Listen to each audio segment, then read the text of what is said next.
You're listening to Cards to the Moon, a podcast about trading cards from both a collector and investor perspective. We hope you'll stick around for the ride as we take a deep dive into the state of the hobby, share some hot takes, hopefully some useful advice, and fun stories along the way.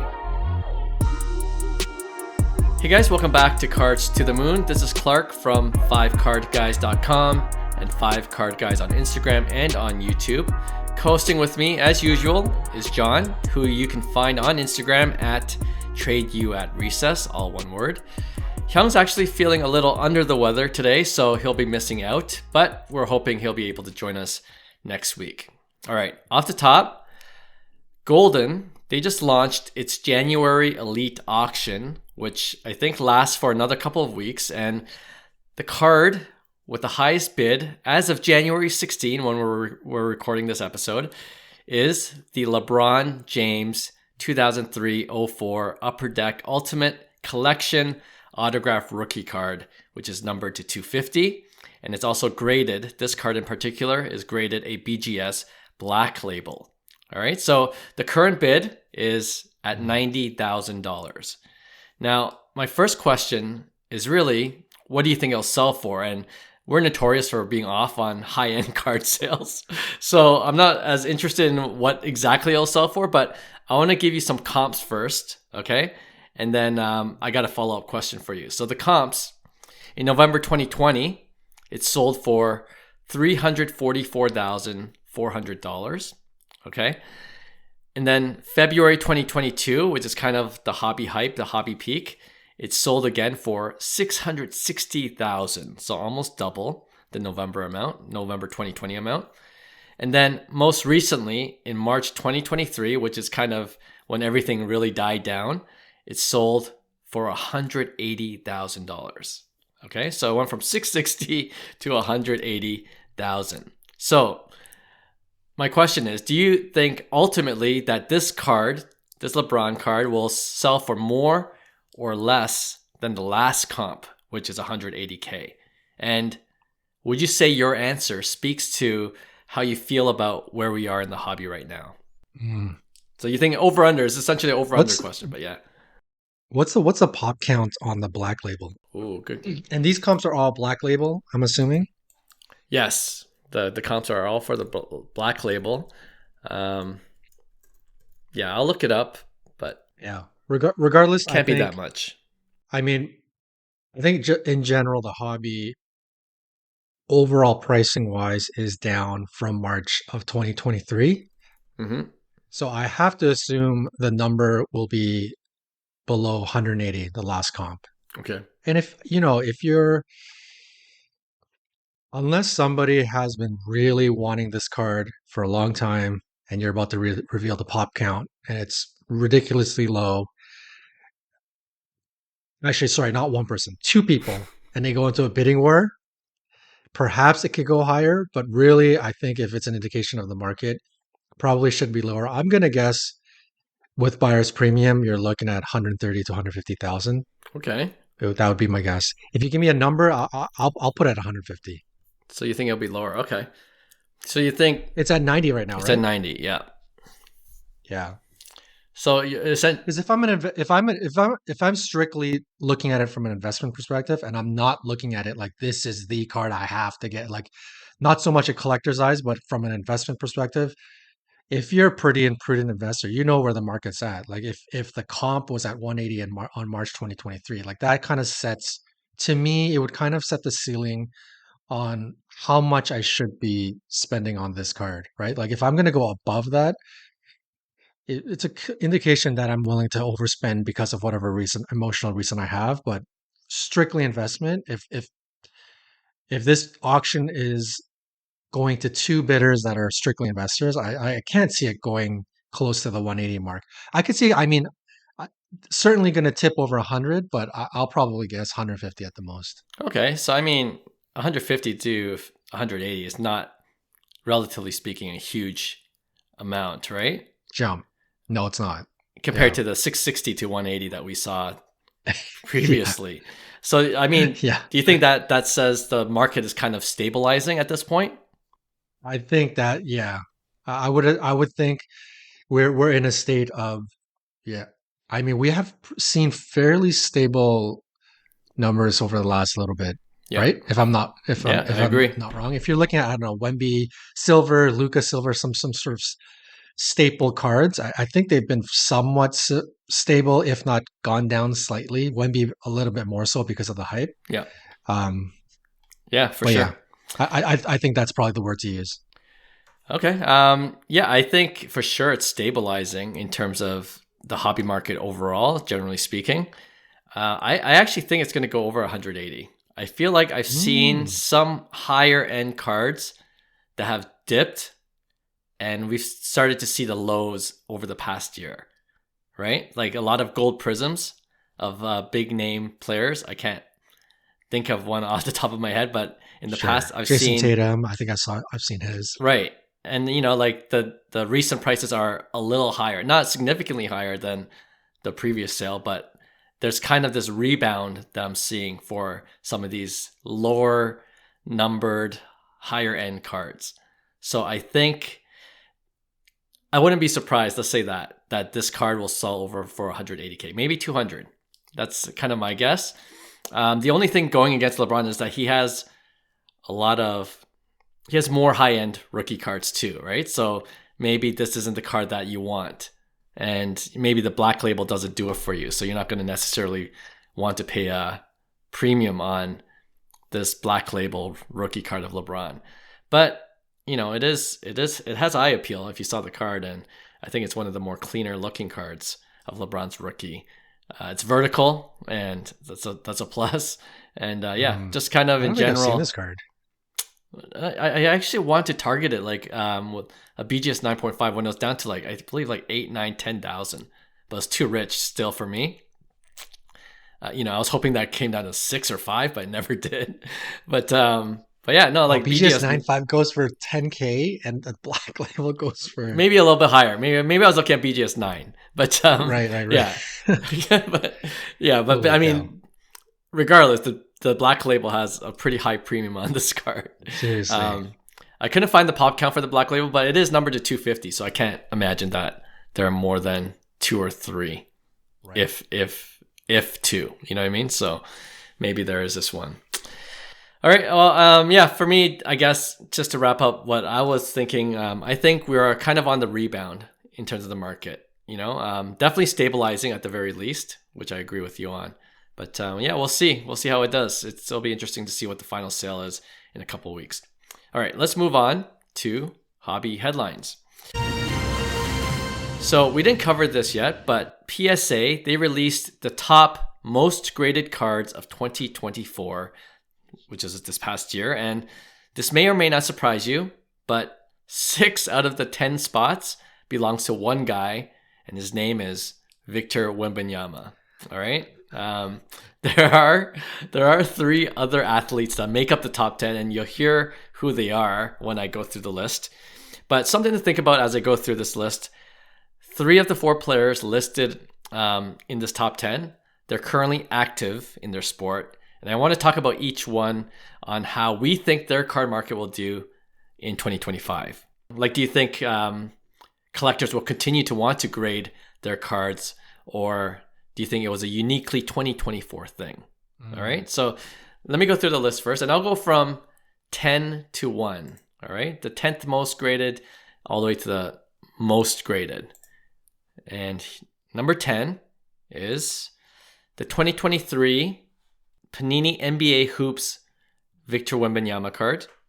Okay. The 2023 Panini NBA Hoops Victor Wembanyama card, about 10,000. Nice. I guess they rounded these numbers. Yep. Number 9 is the one player that's not active. I'm going to save that for the end. I'm going to do kind of a mini quiz show on you after, if you can guess who it is. Number 8, 2023 Panini Donruss of Victor Wembanyama, 13,000 cards graded. Number 7, 2023 Panini NBA Hoops, another NBA Hoops Victor Wembanyama. This is number 277 versus the 298. I don't know what these images are, but I guess there are 2 Wembanyama cards in the set. That 277 card was graded about 14,000 times. Number 6, here's your first non-Victor Wembanyama player. 2023 Upper Deck Connor Bedard Young Guns card number 451, graded 15,000 times. Number 5, we're back to Victor Wembanyama, his 2023 Panini Select Blue, number 87, graded 16,000 times. Number 4, the only football player on this list, 2023 Panini Donruss of CJ Stroud, number 339, graded 17,000 times. Number 3, here we go, top 3. 2023 Panini Prism Monopoly of Victor Wembanyama, number 81, 17,000 times. Tied, relatively tied with 17,000 cards graded. Number 2 is 2023 Panini Prism of CJ Stroud. So there you go, Stroud's on the list twice. And number 1, can you guess number 1? Victor Wembanyama. It's a Victor Wembanyama card. Prism. Yeah. Which basketball card? Yes, Panini Prism 2023, 40,000 times. Oh my goodness. More than double the number 2 and 3 spot. So, holy cow. And obviously that's, I'm assuming that's the base. But right. Yeah, Prism number 136. All right, so you got Victor Wembanyama. The other 2 athletes, of course, are CJ Stroud, who's on the list twice, and Connor Bedard. So let's talk Wemby first. 2025, it's kind of this weird transition year, right? Because I think it's another year of unlicensed Topps product, and you still have your licensed Panini Prism until the license kicks in for Topps in 2026, which is next season. So you got another year of this kind of like, do you like the auto better or do you like the licensed cards better? But the main difference between 2025 and 2024 years, of course, this year won't be his rookie year. So you'll see less of his rookie cards. So do you think Wemby cards will still be as highly sought after and graded a ton this year? I think so. I think you'll see a lot less sheer numbers like you did in the past, because obviously most of the cards on that list are base rookie cards, and base rookie cards. Yeah. There's a investment game there, right? The product first releases, you get as many as you can, send them all in for grading for 19 bucks a pop or whatever the price is, and you get them back, and most of them are probably 10s, and you sell them off for 75 bucks or whatever it was. Prism was probably pretty higher, a lot higher. But when you get into second year, third year, obviously the base game kind of disappears in terms of submissions. So I think you're going to still see lots of Wemby, but in terms of the sheer numbers, you probably won't. And you'll start to see a lot of autographs, serial number, anything serial numbered, I'm assuming will probably get graded. I mean, if one of us got a serial numbered of Wemby, anything, first, second, third, fourth year, we probably will get it graded. Yeah. So I still think Wemby will be either the top or very close to the top this year as well. Yeah. I don't disagree, man. I mean, like, I think I mentioned in the last episode that I'm all in on Wemby. Like, just looking at his stats, I'm, of course, with my luck, the injury fear that we all had 2-3 seasons ago, like his rookie season, maybe that'll come, but hopefully not. But, he seems to know his body well. He seems to have added muscle this past season as well.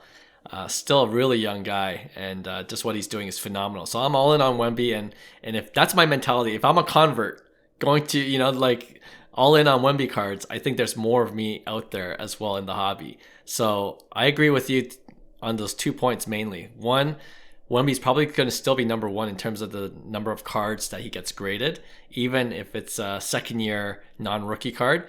But 2, I don't think it will be in the same volume amount as we just read out in this 2024 list, because it is his non-rookie year.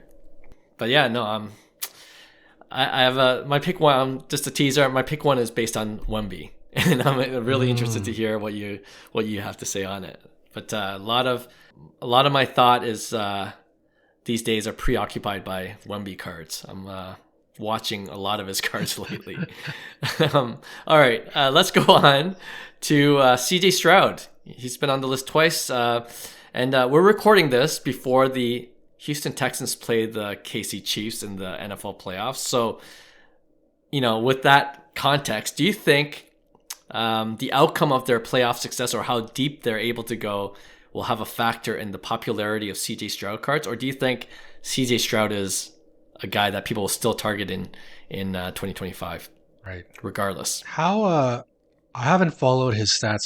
Did he? I'm assuming. I mean, they made the playoffs. I'm assuming he had a pretty decent season, but nothing. Yeah, they had. Yeah, nothing Well, they too were 10-7, spectacular. I Because think. I mean, I didn't really hear much of CJ Stroud in social media in terms of sports cards this past year. So I'd assume he had a pretty Hmm. normal year, pretty decent, but nothing super spectacular. At the same time, I think the hype on CJ Stroud last year was so high that he had to meet really super, maybe even Right. unrealistic expectations. But he did, I mean, he got his team into the playoffs, right? And he beat the Chargers last week pretty handily. Right. So, I think with football, like the football card market, I don't know, they just have like this insatiable thirst to chase. Maybe it's just the culture of gambling, but there's yeah. always huge chase. It's sort of unbalanced amount of chase. And whoever becomes that target that year, usually the first quarterback off the board kind of becomes a chase. But I feel like the football market Hmm. chases that quarterback similar to Wemby or similar to Bedard in the sense that it doesn't even have to be a generational player, but it's chased as if it's like a generational player, right? So I think for that reason, CJ Stroud, I haven't heard anybody say he's like a generational talent. So I think he'll kind of start to, in one or two more seasons, the hype window will die down, similar to Joe Burrow, similar to Justin Herbert. It'll start to die down unless he starts to show that trajectory of like a Patrick Mahomes or a Josh Allen, where they can kind of upkeep the hype. But yeah, I would think by Yeah. next year on this list, I could see CJ Stroud just not being on it. Period. In terms of like and that's Ooh, not to speak to okay. his talent. It's not a knock. I'm just saying like I don't know if Right, he has, right. because the football market will move on, right? Like I think whoever is next year's That's quarterback true. is going to take the spot from in terms of grading. The top graded quarterback or the top graded NFL card will probably, if it's in the top 10 list, it'll probably be the latest hyped rookie, right? Rather than CJ Stroud. Yeah, no, I see your point for sure. I think the one thing that CJ Stroud has going for him is he's still really young. He's 23. I just checked his age. And like the guys that we're talking about, like Herbert and even Daniel Jones, he's maybe the number one example of like the hype going into the NFL and just not living to playing to expectations and not being on a team anymore. Like it's and he's 27, so he had a few years to figure it out. But CJ Stroud is still 23. Did really well in his first year. Got his team into the playoffs in his second year, and yeah, if he goes deep into the playoffs, I think that changes a little bit. Actually, I think that changes a lot in terms of its market. I think people will start to really chase CJ Stroud even more, especially if he could beat the Chiefs next game.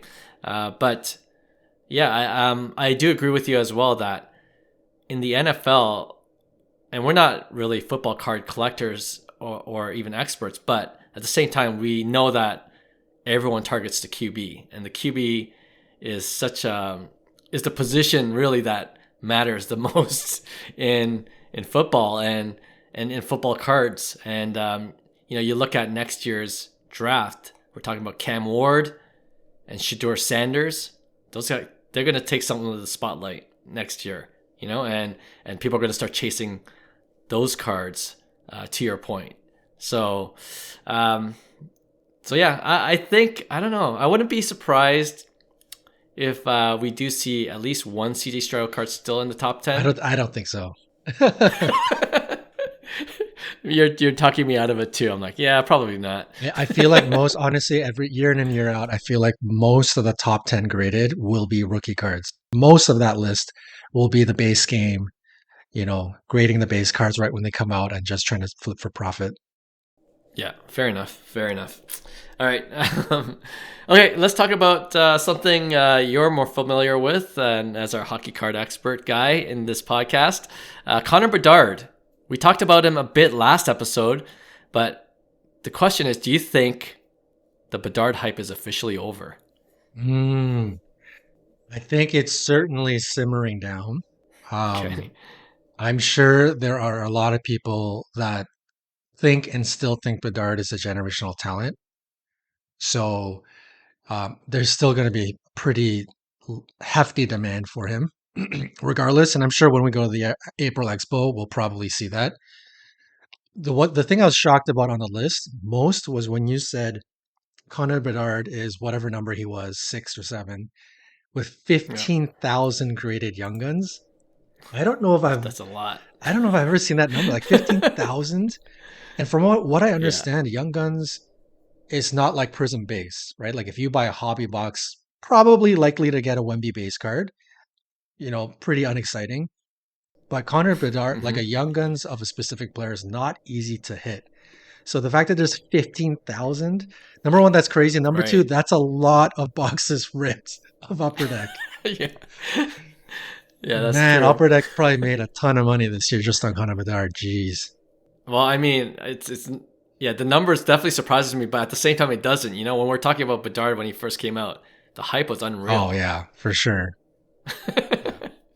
Yeah. I Yeah, mean, we I got mean, like some of us even went in on trying to get his Future Watch Auto, like, and that was $400 down the drain, but we're in on the Bedard hype as well. yeah.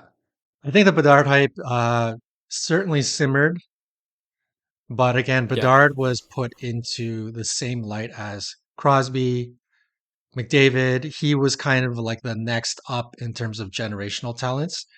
So he's going to still have some decent lasting power in terms of his hype. Um, I would assume like next year's going to be Celebrini in terms of Young Guns, but I would assume the Celebrini. I mean, Celebrini is having an incredible season. He's nasty. I think he's could be just as good. I was gonna ask you about him. Yeah, Yeah, he but go ahead. I very very similar talents. But I feel like the hype won't because Bedard hype was beyond hockey market. Like I think a lot of people just wanting to chase something that's outside of the Yeah, hockey market saw the name Bedard, similar to Wemby, similar to Caitlin Clark, and you're just kind of going all in on it. So uh, Celebrini won't be as that name isn't as marketed in terms of hype outside of hockey. So I think the Bedard hype will probably still live on next year. In terms of grading, no, absolutely not, because the Young Guns is where the number's at. But yeah. yeah. I mean, one question about Bedard I want to ask you is, so I'm checking his stats halfway through the season now, pretty much, and he's at 40 points, so he's still having a pretty good Hmm. season. If you extrapolate that, he's going to be an 80-point season, which is really Yeah. good, right? Do you think that's? I mean, the Blackhawks are an awful team, but as they improve, do you think Bedard will be more of a factor in terms of within the hobby? Do you know what I mean? Like Mm, when you play for a better team, um, maybe he'll get some of the highlights and some of the spotlight again. right. I think somebody like Bedard is an undeniable talent, right? I don't think you can foresee flop.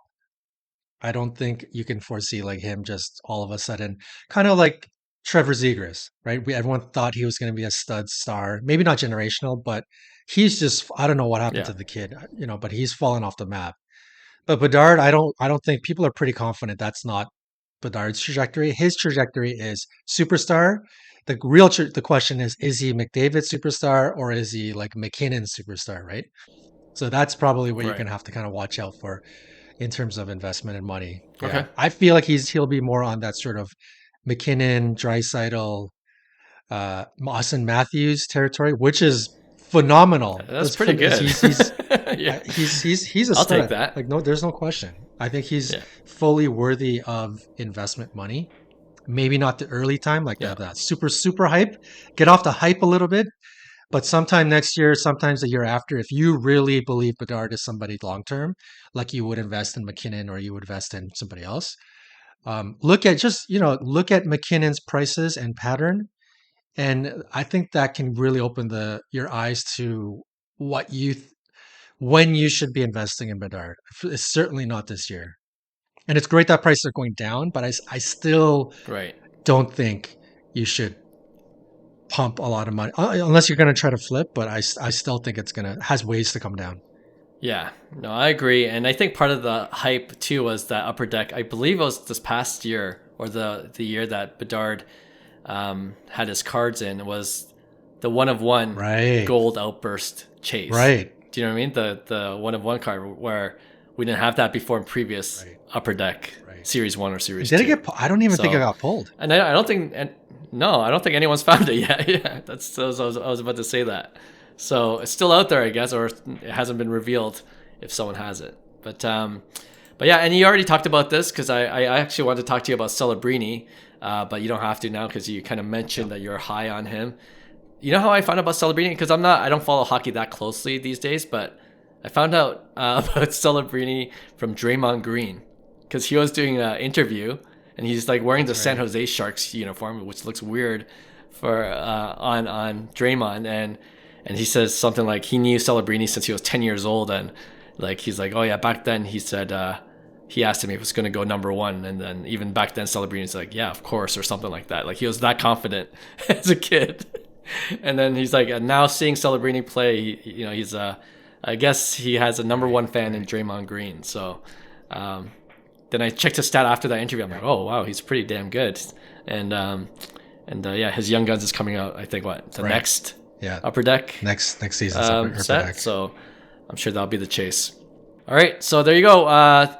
The 3 players on the top 10. And do you have anyone that you expect might be on this list at the end of 2025? Any thoughts on that? I'm surprised Caitlin Clark wasn't on it, but perhaps that's a function of how much Prism was released. Right. I don't know, like who's coming next year? So I mean, we were talking about the next NFL quarterbacks, so maybe Cam Ward or Shedeur Sanders. One of them might be on the list. I think Yeah, that seems to be the pattern. I think for sure there's going to be one QB or two. Yeah, I would agree. A very good chance one of those quarterbacks will be on that list, and then for sure basketball. Yeah, I would assume I will reserve 2-3 spots for Wemby, and then whoever is the next class up. Is it because basketball's a year behind, right? Cooper Flag? No. Oh, that's right. So we might not see a Cooper Flag card this year. I'm not sure. I'm not sure how that works. Anyone in hockey, or you think Bedard was kind of this anomaly? I think Bedard was a bit of an anomaly. Yeah. But I mean, who knows, right? Because like if Upper Deck prints triple the amount and the Celebrini Young Guns gets easier and easier to get. I don't know. What if they released, you can get 15 Young Guns in a hobby box or something. Like I could see just by sheer volume, Celebrini being in there. But if I was a betting man, I'll say no, not top 10. Yeah, no, I agree as well. And I was thinking, I was looking over this list last week when Hyung was on the show and we did quiz show with you guys. Baseball was the number one sport that was the most graded, right? But we don't have any baseball player in the top 10. And I think that might be a function of there's just more players in MLB teams, so more players to grade in general, and maybe not one player, might dominate in terms of having their one card graded. I don't know, but it was kind of interesting to see that. And Bowman draft and Bowman as well, right? Right. Yeah. I mean, if Wemby didn't exist, then there might have been a baseball player that stuck in, like crept into the top 10. Yeah, I think the Wemby numbers were just so absurd that it didn't leave room for anyone else. Actually, you're really supposed to be looking at numbers 10 through 20 to get a real. Yeah. You know what? I'll do that for you guys next week, and we'll go through this as a shorter segment. That's true. All right. Before we go on to our next segment, I reserved number 9. There's one non-active player on the list. Which card do you think that is? It's iconic. Maybe it's on year after year. I was not expecting it, but actually, it's a baseball player. Speaking of baseball player, there's one baseball player, but he's not on any active roster. It's his rookie card. Wow. Not on an active roster rookie card? He's not playing now. The player is not playing now because he's long retired, but it is his rookie card, and it's an iconic rookie card. How could there be that many graded still? And he's Well, that's a clue. right. What era would And have that many cards still to be right. graded? I mean, it's got to be junk wax, Mm-hmm. but it's not the Griffey. It's the Griffey, Is Ken it? Griffey Jr. Are you serious? It's still getting graded. 1989. Ken Griffey, about 10,000 were graded in 2024. Holy cow. Number 9 on that That's list. wild.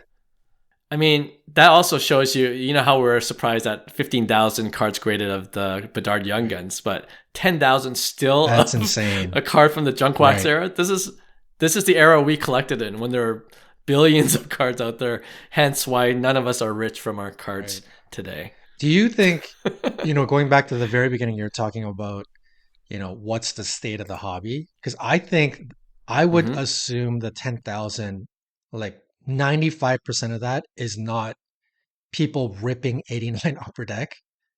It's people kind of Right. coming back to the hobby and being like, "Hey, Mm, I have the sure. Griffey from back in the day. It's probably not a great condition, but just out of sentimental Right. value, I'll get it graded. Or my friend Clark is into cards, and I have this Griffey. I'd be interested, and I've heard about this grading card thing. Please get it Yeah. graded for me."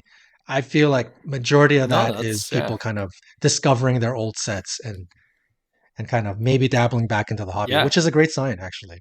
For sure. I didn't think about that, but yeah, and that goes to show you the strength of um, baseball card collecting. Like we always think, like, but basketball's in the spotlight more often, especially in terms of the sport Right. itself, and football obviously right now, and baseball seems to always be neglected or highly criticized for the pace of the game. But a lot of us, our age at least, were primarily baseball card collectors Mm. growing up, right? That's just what we collected.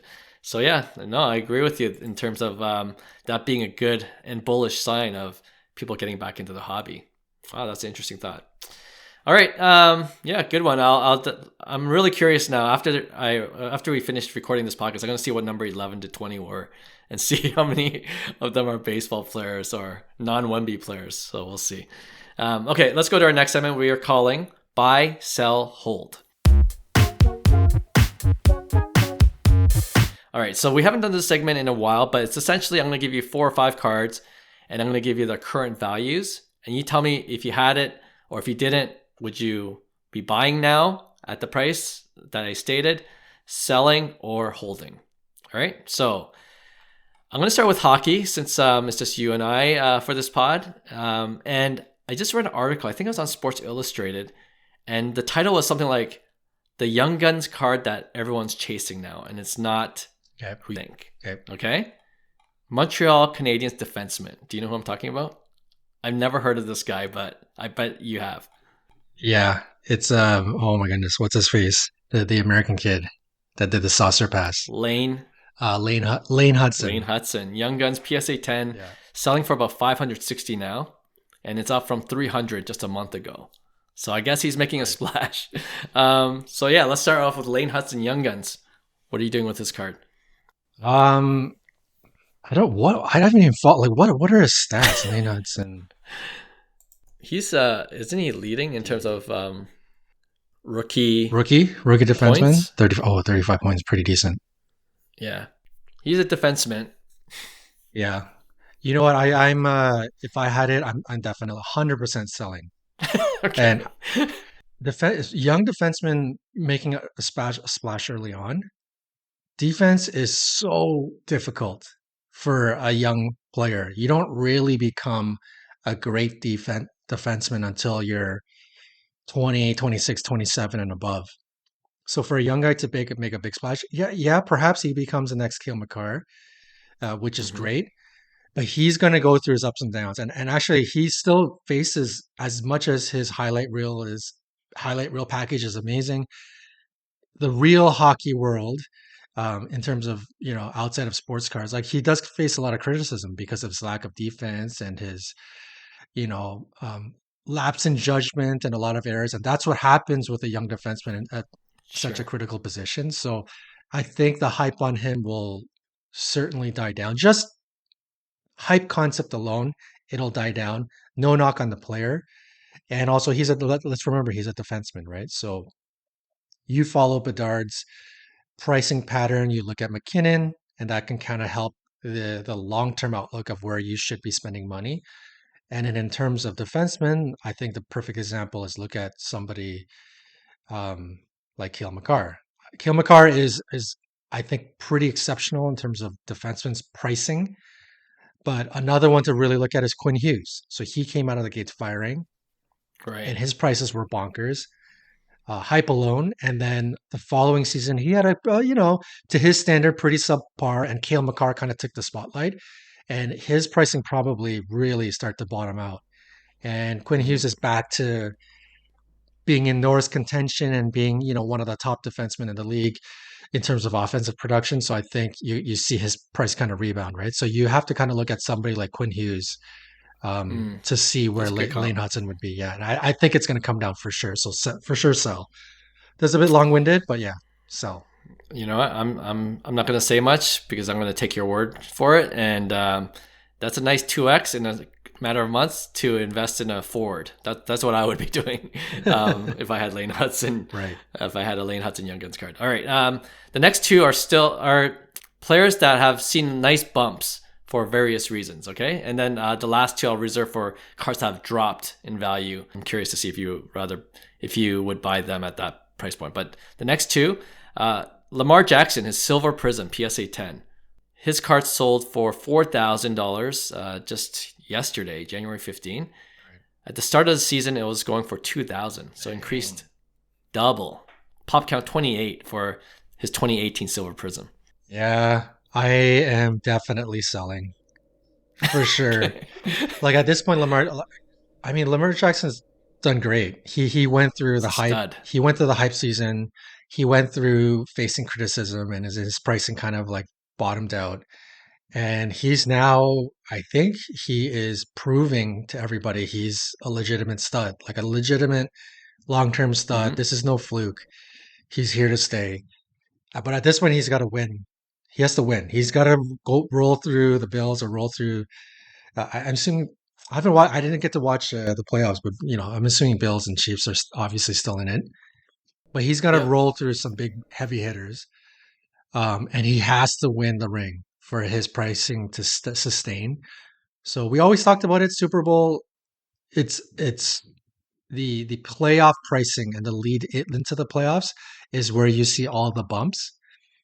So I would just stay away. Enjoy the playoffs, have fun watching football, but in terms of investing, I would stay away. And if you really believe in Lamar Jackson, which I think is valid, it's going to be something Mm-hmm. sometime something in the off season that you should yeah, in terms of making a move. Yeah. Now, if he wins the Super Bowl, Right. that's the little percent chance that you're kind of taking a risk on. But I think yeah, I would still bet on the Chiefs. So Yeah. I'm even three-peating, eh? So like, I yeah. think I put the Chiefs as a Lamar. three-peat when we did our early predictions. Oh, you did. Yeah, but Okay. it Well, was more a function of like enjoying Mahomes and his dynasty and all that talk. yes. But anyways, Yeah, well, you're still right as of this recording. But Lamar Jackson, I would do the same as you, take the 2K yeah, profit.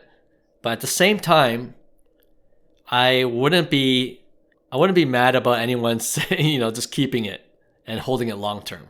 Do you know what I right, mean? Like I think he's a viable long term role because mainly also because of the low pop count. 28 is super low in terms of Silver Prism PSA 10s. Like, these days we're used to PSA 10 Silver Prisms, especially in basketball side of things, being in the right, thousands. So 28, and if you think Lamar Jackson is legit, a Silver Prism is a nice rookie card to have. One of the better ones to have. right. Hmm. So I think it's, if you're gonna keep it, I would just keep it for the long term. Like, you'll probably see a dip if he doesn't win the Super Bowl, but I think he has a chance to rebound as he continues to play in what I expect to be a pretty damn good career. So yeah, but for me personally, I would flip and take that 2K profit in the short term. All right. I feel like you're going to say the same thing as me. We're all about taking profits, especially when they're playing well. But this might have an added wrinkle. This is why I included him.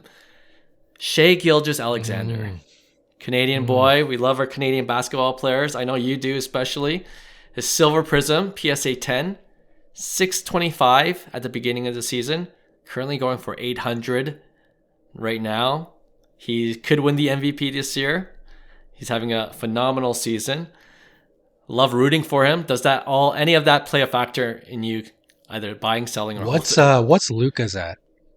I'm sure he's getting pretty close to that. Over 1,000, just over 1,000. Stabilized at 1,000. Yeah. Ooh. You know what? A low. Maybe I'm being biased. I think there's, you could argue $800 is like MVP is almost baked in. I could see that argument, right? But does this card have $1,000 potential? Creeping into the Luka area, especially if he wins MVP and where OKC is as a team. Yeah, I could see that. How about pop count? Does that play a factor? So the Luka's pop count is obviously over 2,000, and the pop count for SGA's Silver Prism is 680. Right. I remember there being some quality issues with Shea's card, which is cool to see. Yeah, you know what? I'm okay. I think I don't know if it's a buy, but I'm okay with the hold on this one if you have it, because what's a low of 650, a high of 800. We're not talking a big difference between the high and the low. I think Shea is now he's starting to create the bottom for his card based on who he is as a player and as he goes up. So I think if someone were to say, a year from now, 800 is kind of the bottom number on the silver. Yeah, you know what? I agree. I think Shea deserves more credit than where his pricing has been. So if this is the sign of Shea's price being the floor, yeah, it's a good hold. And if somebody told me buy, I wouldn't disagree either. So I'm gonna say hold. Yeah. Man, this is boring because I'm going with hold too, but I think it's our Canadian bias is coming through right now. Maybe.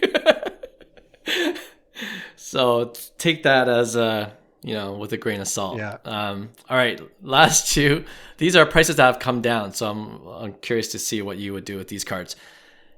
2023 Prism. We're staying with Prism. Silver of Giannis Antetokounmpo, PSA 10, with a pop count of 85. In December of 2024, it sold. Sorry, did you say 2023 Prism? You might have said 2023. Sorry, it's 2013 Prism. You mean his rookie year? Yeah. Yeah, 2013. My bad. Silver Prism PSA 10. It sold just last month for 6,700. Okay. Wow. A couple of years ago, 2 years ago to this day, sold for 14,530. So it's down 50% from 2 years ago. Right. Wow. My only memory of, I haven't followed Giannis in terms of his pricing at all. My only memory is watching a Jeff Wilson video of him, I think, trading for or buying. And I think he bought it at 15 or 16 or 17,000. So that's the number I had in mind. So to see it at 6,000. Yeah. I don't know. I even though it's at a low point, I think I'm still going to say hold because he's already won, unless which he could, but yeah, unless he wins multiple and he keeps going, I think his market is pretty stable. So if you have it, long-term hold, I'm pretty okay with it. I don't think it's if you have $6,500 right now, it's like you got to go buy Giannis. I don't think so. Even if they win, I feel like Dame is going to kind of take the spotlight. Like I see Dame card having potential in terms of a next if Bucks win again, rather than Giannis has 2 rings sort of deal. So I think Giannis is pretty stable. I think it's a great investment, but it's not something you have to take advantage of right now. So it's a hold for me. Yeah, maybe a 5K. Maybe that's the number for me that I would buy. Right. But at the same time, if it ever hits 5K, I'll be like, maybe 4K. Like, he's one of those guys.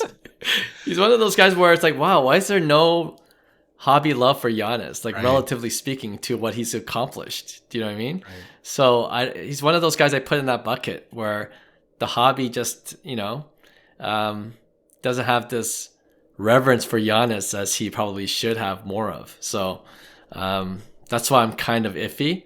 I would still love to have a Giannis card. I think he's an amazing player, but yeah, I guess at that price point, that's like a grail chasing for us, right? In terms of yeah, like where we yeah, are. So I think, at 6K, there's a lot of cards you can talk about, right? Like I would want a Kobe patch auto or something similar, or yeah, Barry Bonds Tiffany PSA 10. Like right, there are tons of. I would rather, if you're grail hunting at that money, if that's a big number for you, certainly put into something a lot more safer. yeah. Yeah. I agree totally. All right, last one. Silver Prism. Wow, I didn't even realize I did 4 Silver Prisms in a row, but it'll be the Silver Prism edition. We're going back to football to end it. Jordan Love got out of the playoffs just this past week. His rookie card, Silver Prism PSA 10, sold for $1,200 at the beginning of the season, and it's currently going for. It sold for $750, but then I think it'll dip to probably $600, which it did a couple weeks ago. So at half price, would you take it? Would you take Jordan Love's Silver Prism PSA 10? I haven't watched Jordan Love at all.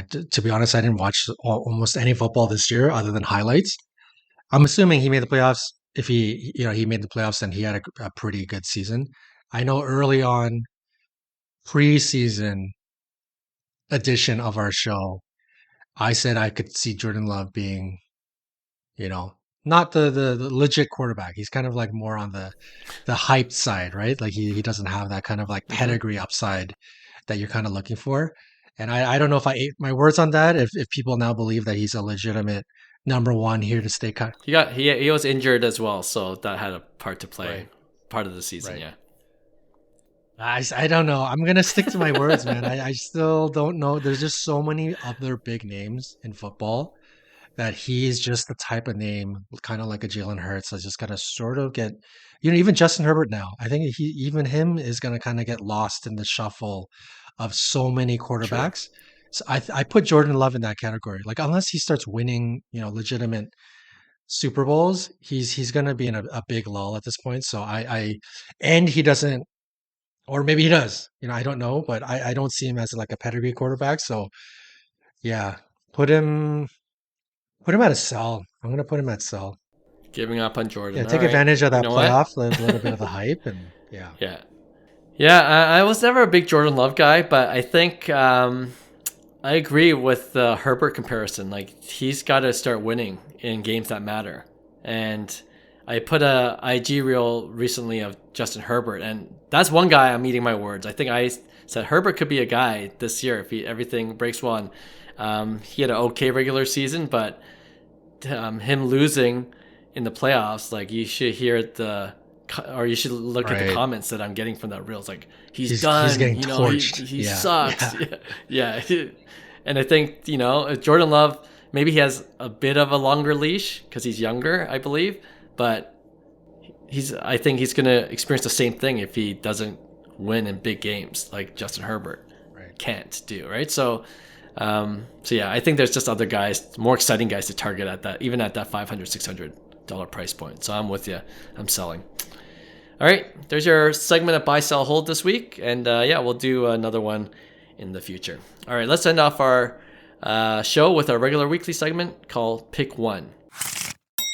And I'll start off because I kind of teased it at the beginning of the show, but it's about Wemby, and I'm seriously considering this, and I'm going back and forth, okay? It's between a Wemby Topps Chrome Refractor on-card autograph card, but obviously being Topps Chrome, it's unlicensed, and it's a prom pose. I love the prom pose because it's kind of, you can't really tell that there's Right. no logo. It looks like it's, specifically designed to hide that fact, and it's an on-card auto, so it's a refractor, so it's a little bit short printed. I think all the base ones have sticker autos, so the refractor one has on-card autos versus comparable valued Wemby licensed Prism rookie card, and maybe numbered. So it won't be one of the true colors. Obviously, those cost a lot more, but there's a million parallel prisms. One of the numbered ones that's comparable in pricing to like a Topps Chrome Refractor on card auto of Wemby. Which one are you going for? Truthfully, I feel it's a pretty easy for me. I'm going with the on-card auto, man. All right. Okay. There Why? there's I think it's a mixture of everything. I think the new space, the current state of the hobby is back on, remember Hobby Logic? But it's back on chasing autographs. Like that's especially Fanatics. Like Fanatics has really marketed like all of these Yeah. athletes and showing pictures of, video footage of people signing their autographs. Like autographs is really kind of blossoming right now, especially on card because people, I would assume most people hate sticker. And base, even numbered base, I think a lot of that is starting to take a backseat, and a lot of the Prism base is still on the heels of all of the hype. Like it's still kind of Mm, there.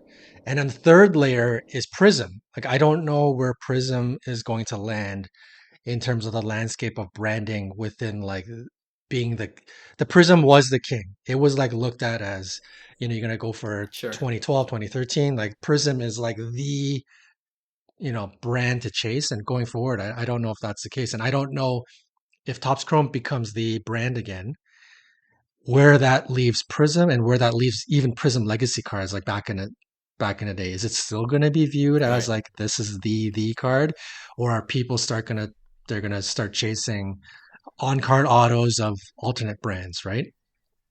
Mm, So I think, to me, from a vision, even if it was a personal for a collection standpoint, the on card first year tops, I think it makes all the sense in the world. And then when we're looking at the hobby landscape in terms of investment, I don't know. I'm if I'm putting money into it, I'm going Topps Chrome Auto, on card auto. all right. Nice. I was hoping you say that because I was leaning heavily towards Topps Chrome Refractor on card I auto, know. and I did a couple poll on Mantle, this new platform that I'm testing out, and as well as on YouTube. And there's a bunch of people that rather have the Prism. So I'm Wow. like, I don't know, should I go for the Prism now? Like, is Hmm. that what people want? If the And market is speaking that way, right? right. But I mean, it's obviously a very small sample size, but my heart is for Topps Chrome on card auto without the license. And yeah, I mean, we'll we'll talk about this next year, but when the Topps Chrome licensed auto comes out, that's going to be, I'm sure, a big chase, especially for Wemby fans. So, all right, that helps me a lot. Actually, I'm gonna keep my Topps Chrome Refractor on card auto on my Watch. watch list, and hopefully I get a good Yeah. deal on one If of you them. get it and it goes down, just don't blame me. Don't worry, I will. Yeah. But Yeah. All right, 1v1. So I think we touched on this, but we all saw the news of the guy who erased the Otani auto and then got Otani to sign it kanji.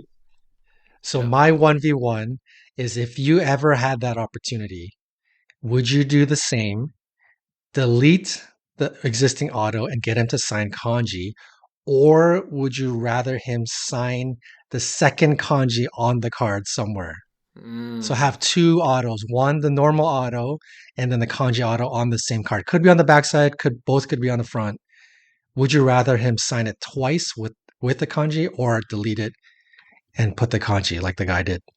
Well, there is that dual auto card that is out there now, right? Of one kanji, one Oh, English. is there? I didn't know that. There's a yeah. Like We like talked about like it. Maybe IP you were auto, or is it an actual card? no actual card. Yeah, it's a chase No way. in like Topps Definitive. I can't remember the set this year, but maybe you weren't on that episode. But there's one that exists already. But if I had a chance to get one like that, Mm. or it's easy. I mean, okay. Well, first, if I wipe it, is it guaranteed that he's going to sign in kanji? He could say, you know what, no, I don't want to sign it, and then now I have a card with no No, let's autograph. let's say You know? he's 100% going to sign it in kanji. He Okay. says, "Clark, Oh, just come gotcha. by, give me the card you want to sign." Right. Okay. Okay. uh, I would have both. I like both. I think you missed that episode, I guess. So, Yeah, but when we talked I about didn't the even duel, listen to it either. So my bad. but when we talked about it, we're like, oh, that's sick. Like, I think the general reaction is that this is a cool card. Right. So I don't, if I could have that to myself, why not? So yeah, I'll go for the duel. Yeah. Yeah, I was thinking the same thing. When I heard the news of the guy deleting, I thought, why wouldn't you just get the kanji auto somewhere else? Right. I get it though, because visually it may not look as nice because the rest of the card That's is true. pretty dark. So you're going to have the kanji kind of in a dark spot. But I would even think, oh yeah, sign the back, across the backside kanji. And if you get that PSA graded, I think that would be such an incredible. It would have been so much better as like a one of one kind of card, like a unique one of one, than deleting it. Yeah, And visually, I think what he did looks probably the best. But yeah, I'm sure. definitely if you could take that back and do it all over again, yeah, I would say the dual auto would have been much cooler.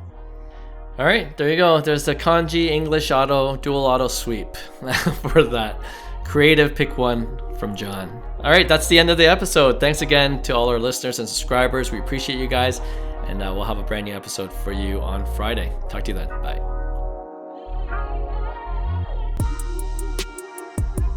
Hey, thanks for listening to Cards to the Moon. We'd really appreciate you subscribing to our podcast wherever you listen to your podcasts. And you can also connect with each of us on Instagram at 5cardguys, or you can follow Hyung at Integrity Sports Cards, or John at TradeU at Recess. You can also check us out at 5cardguys.com. Thanks again, and hope to connect soon.